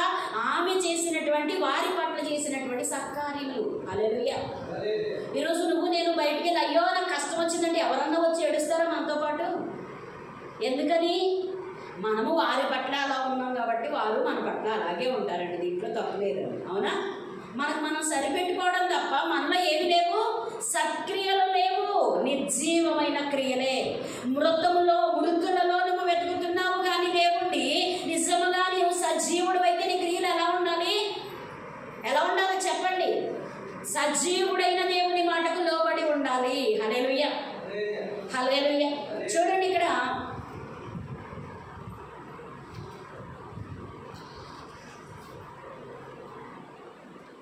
మేడగదిలోనికి అతనిని తీసుకొని వచ్చిరి. విధవరాండ్రందరూ వచ్చి ఏడ్చుచు దోర్కా తమతో కూడా ఉన్నప్పుడు కుట్టిన అంగీలను వస్త్రములను చూపుచు అతని ఎదుట నిలిచిరి. పేతురు అందరినీ వెలుపలికి పంపి మోకాళ్ళుని ప్రార్థన చేసి శవము వైపు తిరిగి తవిత లెమ్మనగా. హల్లెలూయా. అక్కడ ఉన్నటువంటి వాళ్ళందరినీ కూడా బయటికి పంపించారంటండి. పేతురు అందరినీ వెలుపలికి పంపించేసాడా లేదా? ఇక్కడ అంటే వారు ఆమె చనిపోయి ఉండడం చూస్తున్నారు. వాళ్ళు ఏడుస్తూ ఉంటే అక్కడ కార్యం చేయలేడు కనుక ఏమంటున్నాడు? మీరందరూ బయటికి వెళ్ళిపోండి అని చెప్పి మోకాళ్ళుని ప్రార్థన చేసి శవము వైపు తిరిగి, అంటే ఏమంటున్నాడు? పేతురు గారు కూడా శవమే అక్కడ చనిపోయి ఉంది, ఆమె వైపు తిరిగి తవిత లెమ్మనగా. హల్లెలూయా. ఆమె ఏం చేసిందండి? సత్క్రియలు చేసింది, సేవకరమైనటువంటి కార్యాలు చేసింది. హల్లెలూయా. ఎవరైనా విధవరాండ్రు ఉన్నారనుకోండి, ఏం చేస్తాం? వెదురాకు. ఏమంటాం? వెదురాకు. ఎందుకంటాం? మనం చూసేది అంతే, అంతకు మించి మన దగ్గర ఏమీ లేదు. చూసే కళ్ళు లేవు, సహాయం చేసే చేతులు లేవు. ఎక్కడ జాలి పుట్టేస్తుందో అని భయం, ఎక్కడ ఇచ్చేయాలో అని భయం. కానీ ఈమె అలా తప్పించుకోలేదంట. ఆ విధవరాండ్రు అందరికీ కూడా ఏం చేసిందంట? సహాయం చేసిందంట, హక్కున చేర్చుకుందంట, వారికి ఇవ్వగలిగినదంతా ఇచ్చిందంట, చేయగలిగినంతా చేసిందంట. వారి ద్వారానే మరలా తవిత లేపబడిందండి. హల్లెలూయా. వారు కదా పూనుకుంటా, వారు కదా ఇద్దరిని పంపిస్తాం పేతురు గారి దగ్గర నుంచి. చూసారా, ఎప్పుడు మనము సహాయం చేస్తామో, నిర్జీవ క్రియలను విడిచిపెట్టి సజీవమైన దేవుని మాటకు లోబడతామో, మనలో సజీవపు క్రియలను దేవుడు చూస్తాడో మనల్ని సజీవులకు సాక్షిగా ఉంచుతాడండి దేవుడు. హల్లెలూయా. సజీవ సాక్షులుగా దేవుడు ఏర్పాటు చేసుకున్నాడు మనల్ని. హల్లెలూయా. చూడండి, ఇక్కడ మోకాళ్ళుని ప్రార్థన చేసి శవం వైపు తిరిగి తవిత లెమ్మనగా ఆమె కన్నులు తెరచి పేతురును చూచి లేచి కూర్చుండెను. హల్లెలూయా. అయ్యో అందరికీ పెట్టేశాను ఇచ్చేసాను, అందరికీ ఇచ్చేసాను, అన్ని చేస్తే నా బ్రతుకు అయిపోయింది అని అనుకుంటున్నారేమో కానీ నిజముగా మీరు దేవుని మాటకు లోబడి నీకున్న దాన్ని వ్యయపరుచుకున్నారా? దేవుడు తగిన కాలం ముందు నిన్ను హెచ్చించి హల్లెలూయా ఏమిస్తాడంటండి? ఆయన ఇచ్చేది ఎవరు దోచుకోలేరంటండి. హల్లెలూయా. ఎవరు నీ యొద్ద నుంచి దోచుకోకుండా ఆయన సంరక్షణతో కూడినటువంటి సదుపాయములతో నిన్ను దేవుడు హెచ్చించబోతున్నాడు. హల్లెలూయా హల్లెలూయా. ఈరోజు నువ్వు కష్టపడిన కష్టానికి ప్రతిఫలం లేదనుకుంటావు, కానీ దేవుని మాటలోనికి వచ్చి చూడు, దేవుని చిత్తంలోనికి వచ్చి చూడు, దేవుని వైపు తిరిగి దేవుని క్రియలను ఆశించు. నువ్వు నేను రక్షించబడకపోతే, నువ్వు నేను కూడా మరి దేవుని చేత ఆశీర్వదించబడకపోతే దేవుడు ఎందుకండి ఇంకా చెప్పండి ఒకసారి. దేవుడు ఒక ఖచ్చితమైన వాగ్దానం చేస్తున్నాడు. నేను ఈ నియమము నియమించాను, ప్రతి ఉదయమున లేచి ప్రార్థన చేయి. హల్లెలూయా. ప్రతి దినమున మొదటి గడియ దేవునికి ఇవ్వు. మిగిలినటువంటి సందర్భం అంతటిలో నువ్వు రేయి మొదటి జాము నుంచి నైట్ అర్ధరాత్రి వరకు కూడా పాటు పడిపోతున్నావు కదా, మరి దానికంటే ఆశీర్వాదం నేను ఇస్తాను. నేను చెప్పిన క్రియలు నువ్వు చేయగలుగుతావా? హల్లెలూయా హల్లెలూయా హల్లెలూయా. మరి ఇక్కడ చూడండి, ఆమె కన్నులు తెరిచి పేతురును చూచి లేచి కూర్చుండెను. హల్లెలూయా. ఇక్కడ తవిత మరలా తిరిగి బ్రతకడానికి కారణం ఏంటండి? సత్క్రియలేనా? హల్లెలూయా. ఆమె చేసిన సత్క్రియలు అక్కడ ఎవరో సంఘము చేసి పంపించినటువంటి పేతురు గారు ఎక్కడికి వచ్చారండి? సత్క్రియలు చేసినటువంటి తవిత దగ్గరికి వచ్చారు. హల్లెలూయా. దేవునికి ఒక చిత్తం ఉంటుంది, దేవునికి ఒక ప్రణాళిక ఉంటుంది. ఆ ప్రణాళికలోనికి మనం వెళ్ళిపోయాము అంటే మన దగ్గర డబ్బు అవసరం లేదు, మన దగ్గర ఆరోగ్యం ఉన్నా లేకపోయినా మనల్ని ఆరోగ్యవంతులుగా తీర్చిదిద్దే దేవుడు మనకి తోడై ఉంటాడు. హల్లెలూయా హల్లెలూయా. చూడండి, అతడు ఆమెను చేయి ఇచ్చి లేవనెత్తి పరిశుద్ధులను విధవరాండ్రను పిలిచి ఆమెను సజీవురాలునగా వారికి అప్పగించెను. ఇది యొప్పే అంతటా తెలిసినప్పుడు అనేకులు ప్రభువునందు విశ్వాసం ఉంచిరి. హల్లెలూయా. ఇక్కడ ఏం జరిగిందండి? ఇందాక ఐనయ అనే వ్యక్తి మరణ తిరిగి బాగుపడుటను బట్టి అక్కడ లొద్దులోను షారోనులోను ఉన్నటువంటి వ్యక్తులందరూ ఈ కార్యాన్ని చూసినప్పుడు ప్రభు యొద్దకు మళ్ళారా లేదా, వచ్చారా లేదా, తిరిగారా లేదా? చెప్పండి. రక్షణ అనేది, స్వస్థత అనేది, మరి మన జీవితంలో ఆశీర్వాదము అనేది లేదు అన్న సందర్భంలో దేవుని యొక్క శక్తి అక్కడ విడుదలైనప్పుడు, దేవుని యొక్క మాటను ప్రకటించడానికి పరిశుద్ధులు అక్కడ కూడినప్పుడు, పంపించబడే వారు ఉన్నప్పుడు లోకమందంతటా ఏం జరుగుతుందండి? దేవుని చిత్తమే జరుగుతుంది. హల్లెలూయా. ఇక్కడ దేవుని చిత్తం ఏంటి? సమస్త మనుషులు కూడా రక్షణ పొందాలి అని. అవునా కాదా? మరి రక్షణ పొందాలి అని అంటే అక్కడ గలిలయ, సమరయ, ఆ యొక్క దేశముల అందంతటా కూడా మనుషులందరూ కూడా, సంఘమంతా కూడా ఏం చేస్తుందండి? పేతురు గారిని దేశములకు పంపిస్తుందంట. హల్లెలూయా. ఎందుకు పంపిస్తుంది? రక్షణ సువార్తను ప్రకటించడానికి. హల్లెలూయా హల్లెలూయా హల్లెలూయా. ఇక్కడ రెండు కార్యాలను మనం చూసామండి. అవునా కాదు? ఇందాక ఒక మాట చదువుకున్నాము. ఏంట మాట అంటే మరి కొరింథీయులకు రాసిన పత్రిక మరి ఉంది కదా, మనం చదువుకున్నాం. 1వ అధ్యాయము మరి 17వ వచనంలో మనం చూస్తే, నశించిపోతున్న వారికి సిలువ శక్తి ఏమైందండి? వెర్రితనము గాని రక్షించబడుతున్న పాపికి మహాశక్తి అంటండి. హల్లెలూయా హల్లెలూయా. సిలువను గురించినటువంటి సువార్తను ప్రకటించకపోయిన ఎడల, ప్రకటించుటకు సహాయకపోయిన ఎడల దేవుని చిత్తంలో మనము ఉన్నవారమైనా ఒకసారి మనము పరీక్షించుకోవాల్సినటువంటి అవసరం ఉంది. హల్లెలూయా. అంటే దేవుని చిత్తంలోనికి మనము వెళ్ళిన వారమైతే దేవుని ద్వారా లేపబడతాము, దేవుని ద్వారా ఆశీర్వదించబడతాం. మన గుప్పిలి ఎంతగాని దేవుని చెయ్యద్దడదో మనం ఆలోచించాలి. హల్లెలూయా. మనం ఇచ్చేది పెద్ద గొప్పదని మనం అనుకుంటాం, కానీ దేవుడు ఇచ్చేదాన్ని ముందు మనం ఇచ్చేది ఎంతో మనం తెలుసుకుంటే ఆశీర్వాదానికి అసలైన అర్థాన్ని మనం తెలుసుకుంటాం. హల్లెలూయా. కాబట్టి సిలువ శక్తిని ప్రకటించడము ప్రాధాన్యము. దేవుడు మనకి ఇచ్చినటువంటి 24 గంటలు ఎందుకో తెలుసా అండి? ప్రతి ఉదయమున దేవుని చేతికి మన యొక్క జీవితాన్ని సమర్పించుకుని, ప్రభువా నీ చిత్తం ఏంటో తెలియజేయ ప్రభువా, ఇక్కడ ఉన్నటువంటి సమయం అంతా కూడా నీ కొరకు నేను ఎలా పని చేయాలి. హల్లెలూయా. నీవు నాకు ఇచ్చిన పనిని చేస్తూ ఆ పని ద్వారా నేను ఎలా మహిమపరచాలి. హల్లెలూయా. ఇలాంటి ప్రార్థన మనలో ఉందా? ఇలాంటి తృష్ణ మనలో ఉందా? దేవుని చిత్తమును వెతికే ఆసక్తి మనలో ఉందా అని దేవుడు అడుగుతున్నాడు. హల్లెలూయా. గడిచిన కాలం అంతా కూడా ఆశీర్వాదాల గురించి మాట్లాడాం, పరిశుద్ధాత్మ గురించి మాట్లాడాం. అదే పరిశుద్ధాత్మ మనకు తెలియపరుస్తున్న సిలువ విలువ గనక మనం తెలుసుకుంటే, ఈరోజు పరిశుద్ధాత్మ నడిపింపులోనికి మనం వెళితే పరిశుద్ధాత్మ ద్వారా ఆశీర్వాదాలను మనం పొందవచ్చు. హల్లెలూయా. మన జీవితంలో మనం చేయవలసినటువంటి లోకంలో లేనటువంటి వెలుగును చూపించటమే, దేవుని యొక్క శక్తి ఉంది అని తెలియబడినటువంటి వారికి శక్తిని ప్రచురపరచటమే మనం పని. హల్లెలూయా. లోకమందు పిలువబడినటువంటి మనల్ని దేవుడు ఎందుకు ఎన్నిక చేసుకున్నాడో తెలుసా? లోకములో నుండి మనల్ని ఎందుకు దేవుడు వేరుపరిచాడో తెలుసా? మన ద్వారా లోకములో ఉన్న వారికి వెలుగును చూపించడానికి, మాదిరికరమైన జీవితము మనలో నుండి దేవుడు ఆశ్చర్యకరమైన వెలుగును లోకములోనికి తీసుకురావడానికి. హల్లెలూయా. ఆశ్చర్యకరమైన వెలుగంటే దేవుని మాట. హల్లెలూయా. ఆయన మాట ఎక్కడైతే విడుదలవుతుందో అక్కడ అద్భుతాలు జరుగుతాయి. హల్లెలూయా. మరి అక్కడ ఆశీర్వాదాలు వస్తాయి. హల్లెలూయా. అక్కడ మరి సజీవులుగా మృతులు సైతము ఏమవుతారండి? సజీవులుగా మార్చబడతారంట. హల్లెలూయా. ఇక్కడ తబిత అనే వ్యక్తి ఏమైందండి? అంతకుముందు మృతురాలు, పేతురు గారు రాకముందు. ఇప్పుడు లోకంలో ఉన్నటువంటి వారందరూ కూడా మృతులలోనికి వెళ్ళేవారా, సజీవులుగా బ్రతికేవారా? చెప్పండి. మృతులైన వారే కదా. వారు బ్రతుకుచున్నటువంటి మృతులండి. ఆ మృతులలో నుండి వారిని లేపగలిగే సిలువ శక్తిని ప్రకటించే ఆయుధాన్ని మనం ఈ లోకంలోనికి ప్రకటించగలిగితే, హల్లెలూయా, ఆ యొక్క దేవుణ్ణి కనుక వారికి చూపించగలిగితే వారు సజీవులుగా మార్చబడతారండి. హల్లెలూయా.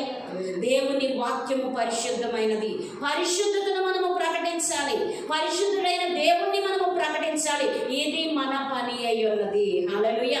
సిలువకు ఉన్నటువంటి విలువను, ఆ విలువ ద్వారా వచ్చే నీ విలువను నువ్వు తెలుసుకుంటే, హల్లెలూయా, హల్లెలూయా, హల్లెలూయా, దేవునికి మహిమ కలుగును గాక. ఈ రోజున గనక దేవా, అవును ప్రభా, నా పట్ల నీ ఉద్దేశం ఏంటి? మీ చిత్తమును నేను వెతకాలనుకుంటున్నాను ప్రభా. ప్రకటించాలా? ప్రకటించు వారికి నేను సహకారిగా ఉండాలా? మరి నీ చిత్తమును నెరవేర్చడానికి నన్ను ఎలా ఉద్దేశించావు? ప్రార్థన నేర్చుకోవాలా వద్దా? ప్రకటించు వారికి మన యొక్క సంఘము ఏం చేయాలండి? సహకరించాలా వద్దా? హల్లెలూయా. కాబట్టి దేవునికి మహిమ కలుగును గాక. హల్లెలూయా.